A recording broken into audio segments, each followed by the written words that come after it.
أعوذ بالله من الشيطان الرجيم بسم الله الرحمن الرحيم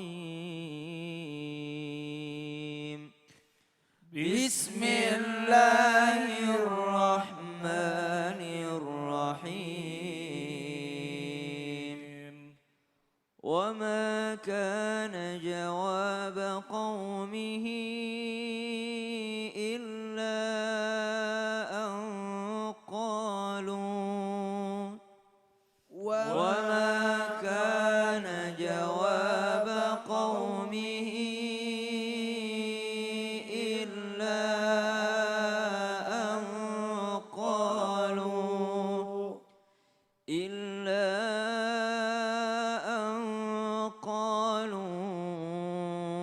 أخرجوهم من قريتكم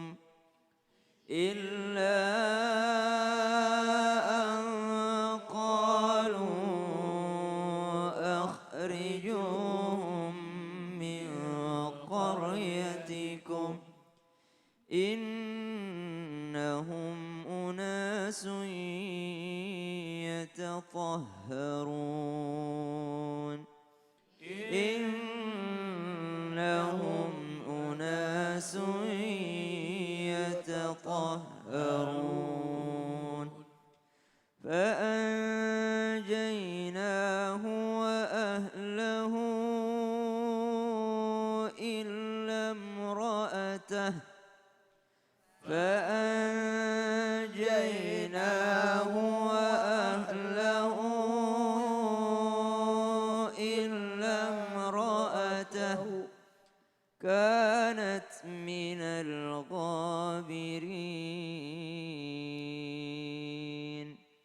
كانت من الغابرين اللهم ارحمنا بالقرآن. Kita lihat di ayat 83 ada fa'anjainahu maka berdengung fa'anjainahu kemudian wa ahlahu banyak huruf ha ya Bu ya sama-sama ha hi hu. Nah itu saya melihat Mas Andika saya teringat di Madinah itu ada namanya halaqah ziarah. Halaqah ziarah itu kalau kita berangkat umroh dipanggilnya kita sama orang Arab untuk belajar ngaji. Pernah lihat di sana? Di sana juga ada namanya halaqah summum bukmun. Apa itu halaqah summum bukmun? Orang tunarungu menghafal Quran. Saya datang ke sana Bu, ini kok orang hafal Quran gak ada suara. Ternyata mereka tunarungu seperti Mas Andika, tapi mereka menghafal Quran. Malulah kita yang diberikan kelebihan sama Allah, lalu kita tidak bisa mengaji. Malu kita, Masya Allah. Kemudian di ayat ini ada illam ra'atahu, hu-nya panjang. Illam ra'atahu, huruf H lagi, hu. Kalau ada dhammah yang berbentuk nomor 6, berarti hu-nya panjang. Hu, kalau bentuknya nomor 9, angka 9 berarti hu-nya tidak panjang. Fa'anjainahu, kemudian illam ra'atahu, itu panjang. Kanat minal ghabirin. Shadaqallahul adzim. Masya Allah, jazakallah khair, makasih banyak Ustaz Syam. Ya Allah, alhamdulillah kita sudah melanjutkan pembacaan Al-Quran kita. Buat semua yang membacakan ataupun hanya mendengarkan, mudah-mudahan Allah berikan pahala yang luar biasa buat semua. Amin, amin ya rabbal alamin. Jamaah. Kita coba inget-inget lagi nih kata-kata orang tua kita zaman dulu ya Bu ya. Sering dengar gak kata-kata kalau nggak bangun pagi katanya rezeki ntar dipatok ayam. Bener ya Bu ya? Sering Bu dengar begitu Bu? Sering. Ibu masih ngomong gitu gak ke anaknya Bu? Ada yang masih, ada yang enggak. Ibu enggak katanya begitu juga lagi. Bangun, ntar rezeki lu dipatok ayam. Cepetan bangun katanya. Ini Masya Allah. Tapi kita pengen tahu nih, kalau emang itu bener rezeki kita ya. Atau mungkin itu rezeki orang lain. Atau mungkin gini aja deh, gampangnya deh. Ini rezeki kita nih bisa nggak diambil oleh orang lain? Gitu ya Bu ya? Yuk kita tanya sama guru kita kembali nih. Ustadz Maulana mau izin waktunya silakan. Tepuk tangan buat Ustadz Maulana. Ya. Bismillahirrahmanirrahim. Alhamdulillahirrabbilalamin. Hari ini pembelajaran besar buat kita. Yang bangun pagi insya Allah dapat salat subuh. lebih pagi lagi dapat salat sunat sebelum subuh. Salat sunat fajar. Lebih pagi lagi bisa salat tahajud. Lebih pagi lagi bisa dapat 5 salat malam. Wudu, taubat, hajat, tahajud, witir. Masih kuat lagi, pagi-pagi insya Allah banyak bergerak. Ini artinya ketika orang bersegera mempercepat diri, rezeki yang datang padanya ada faktor ibadahnya, kemuliaannya, derajatnya, bahkan ada yang namanya kesehatan. Pertanyaannya, apakah benar kalau rezeki yang seharusnya menjadi milik kita ternyata bisa diambil orang lain? Ingat, Allah sudah mengatur rezeki itu. Sekali lagi, Allah sudah mengatur rezeki. Rezeki tidak tertukar, tidak akan diambil. Cuman dalam hal ini kita harus mengusahakannya untuk meraih kemuliaan kebaikannya. Bu, kira-kira ibu yang duluan datang ke sini dapat tempat duduk yang bagus nggak? Dapat. Yang telat masuk? Enggak. Jadi Allah betul kasih, tapi ada tingkatannya lagi. Rezeki yang sudah diaturkan semuanya sudah rata, tapi akan ditambahkan kalau engkau usahakan.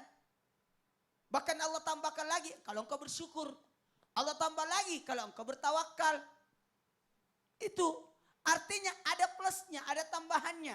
Masih ingat enggak Bu, kita baca Yasin 3 kali waktu nisfu. Kita minta apa? Rezeki yang luas. Ditambahkan. Makanya bagaimana kita menyikapi nikmat yang Allah berikan. Itu saja. Tinggal bagaimana. Mohon maaf ya Bu, Ibu. Kira-kira orang yang tidur pagi sama enggak dengan orang yang tidak tidur pagi? Tentu tidak. Karena kenapa? Bisa jadi menurut teori kesehatan bisa jadi merusak kesehatannya kalau dia tidur pagi. Iya. Ini berarti nikmat kesehatan hilang. Nikmat kesehatan hilang. Apalagi kekayaan yang sebenarnya kalau kita berbicara rezeki itu adalah kekayaan. Kan banyak gini. Orang senantiasa mengambil bahwa kekayaan itu hanya materi. No. Tidak. Termasuk ibu-ibu dapat rezeki hari ini. Bisa melihat. Bisa melihat Habib. Mas Fadli. Bisa aja yang paling penting. Saya dong. Baru dipancing dikit langsung keluar aja. Iya. Kan katanya, aduh Iya. akhirnya Iya. ketemu Ketemu Ustaz. Ustaz. Ternyata pendek. Tapi ini dia Masya Allah ya, jadi bicara masalah rezeki nggak ada yang ketuker. Gak ada yang ketukar. Iya. Cuman ada rezeki yang ditambahkan. Kalau engkau usaha. Usaha Kalau tadi. engkau bersyukur. Betul. Kalau engkau bertawakal. Masya Allah. Itu. Oh. Jadi ada tambahannya. Semua tubuhnya akan dapat jam tangan. Oh iya benar. Akan bisa jadi beda lagi kalau Dikasih orang. Ustaz, makasih banyak atas penjelasannya. Mudah-mudahan bermanfaat buat semua. Alhamdulillah. Jamaah. Kita ngobrol-ngobrol lagi buat jamaah yang baru bergabung nih. Mungkin pengen tahu nih apa sih kisah suksesnya dari bintang inspiratif kita nih. Bintang tamu inspiratif kita Mas Andika. Boleh maju lagi ke depan Mas Andika. Tepuk tangan dong buat Mas Andika. Mas Andika kita ngobrol-ngobrol lagi ya. Sekarang usaha yang sedang dijalani apa aja nih usahanya? Dan awal merintisnya bagaimana? Sekarang usaha kopi. Usaha kopi. Awal. Jadi awalnya saya kan sulit melamar pekerjaan di 200 perusahaan. Lalu ada sahabat saya, Putri, dia ditolak 500 perusahaan. 500 perusahaan, Iya. ya Allah lebih banyak lagi. Terus? Lalu yang ketiga teman saya Erwin, dia baru lulus wisuda. Jadi kita bertiga janjian ketemu dan ngobrol mau buka usaha apa nih gitu. Lalu kita membuka usaha kopi tuli. Lalu kita meriset barista. Kan ada mesin manual namanya Rocks Espresso. Itu rasanya nggak konsisten rasa kopinya. Jadi kami berusaha lalu kami membeli mesin kopi yang emang rasanya itu konsisten. akhirnya diracik sendiri ya. Dan mulai dijual gitu ya, ini Masya Allah Iya, ya, iya, luar biasa betul. ya. Dan Racik banyak sendiri. yang suka. Dan akhirnya sukses kayak sekarang. Amin ya Bu ya. Nah tapi gini nih, ini mungkin kita bisa pengen tahu juga nih rahasia sukses. Rahasia sukses dari Mas Andika yang selalu lakukan sampai seperti sekarang ini. Apa nih rahasianya? Yang pertama, kita harus berusaha. Berusaha. Yang kedua, berdoa Minta dan sama Allah. sholat sama Allah. Ya, tawakal sama Allah. Ya, minta dan sama tawakal Allah. juga. Ini Masya Allah luar biasa tuh Bu. Jadi kalau misalnya mau sukses itu bukan cuma usaha doang ya Bu ya. Jadi harus diimbangin, kadang-kadang anak-anak yang di rumah yang lagi nonton nih. Mau jadi pengusaha sukses, usaha doang, sholat enggak. Ya Bu ya. Sholat aja masih dibangun ibunya, dibangunin ibunya. Ya bangun-bangun sholat subuh, ntar rezeki patok ayam. Balik lagi kayak tadi ya Bu ya. Ini Masya Allah. Mungkin ada pesan-pesan nih buat generasi milenial sekarang yang lagi merintis usaha dari nol nih. Atau mungkin yang sedang mengalami kegagalan dalam usaha, ada yang mau disampaikan silakan. Sebetulnya membuka usaha itu sulit. Mm-mm. Kita berusaha dari hati. Jangan putus semangat Mm-mm.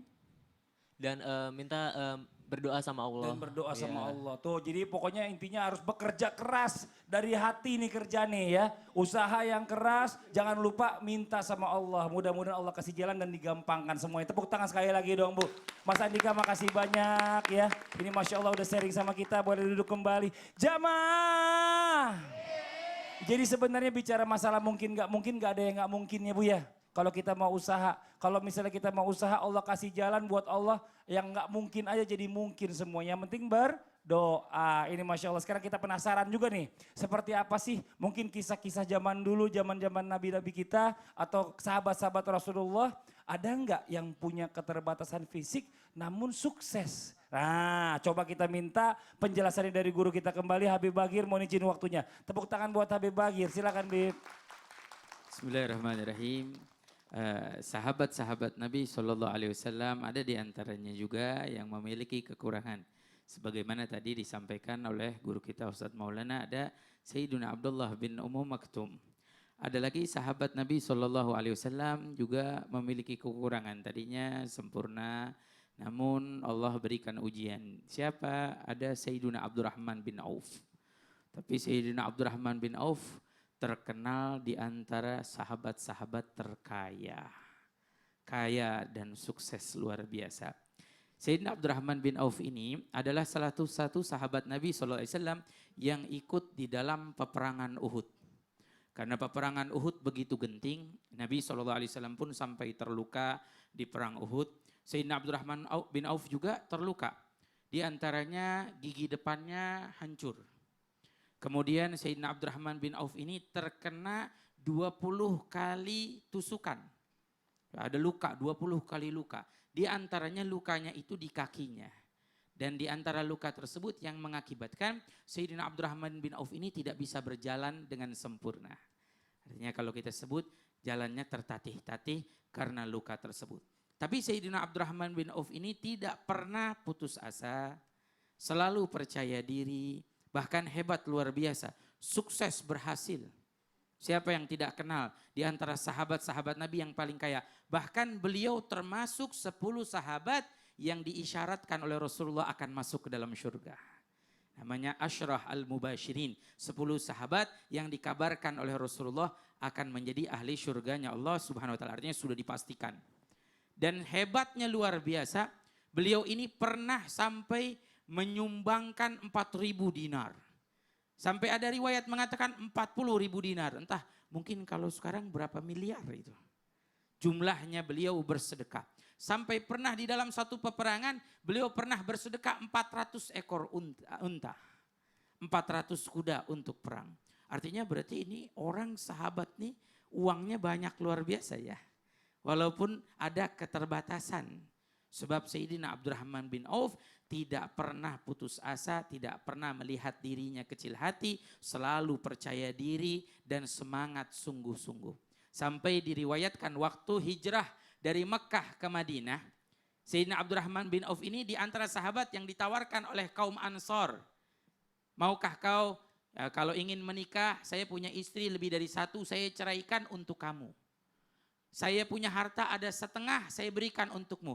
Ini orang-orang yang mengikat tali persahabatan karena Allah. Tapi Sayyidina Abdurrahman bin Auf mengatakan tidak usah. Saya tidak perlu dengan hartamu. Tapi tunjukkan kepada saya di mana pasar.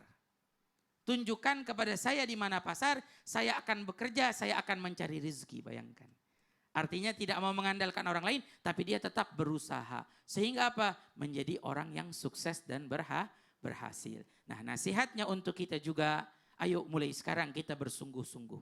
Kadang kita malu melihat saudara-saudara kita yang Allah Subhanahu wa taala berikan kekurangan, tapi mereka bersungguh-sungguh, mereka tekun, mereka bekerja. Kadang ada yang sempurna tapi malas bekerja.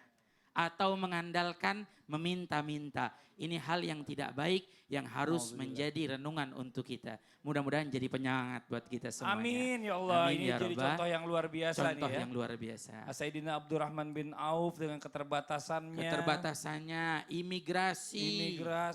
Tapi pindah. tidak pernah putus asa. Tunjukin pasar, saya mau dagang, saya mau Masya berusaha. Allah. Tuh yang di rumah tuh yang lagi nonton tuh. Ingat-ingat nih, nanti kita akan lanjutkan lagi. Jazakallah khair, makasih banyak Habib atas penjelasannya. Mudah-mudahan bermanfaat buat semua. Alhamdulillah. Nah buat jamaah yang ada di rumah jangan kemana-mana. Setelah ini kita akan lanjutkan dengan tausiah yang menarik pastinya dari Ustadz Maulana mengenai pahala dunia dan akhirat dari Allah bagi orang-orang yang mampu menerima segala ketetapan dari Allah meskipun pahit dan berat. Dilanjutkan tausiah dari guru kita, dari Habib Bagir mengenai doa dan amalan ya agar kita diberikan kemudahan dalam usaha serta diberikan keikhlasan dan kesabaran dalam menjalani hidup dengan segala ketetapan yang telah Allah berikan kepada kita. Setelah yang satu ini siapkan catatannya, jangan pindah-pindah channel, tetap di Islam itu Indah. Jamaah! Oh jamaah! Alhamdulillah. Di manakah usaha terbaikmu, jiwa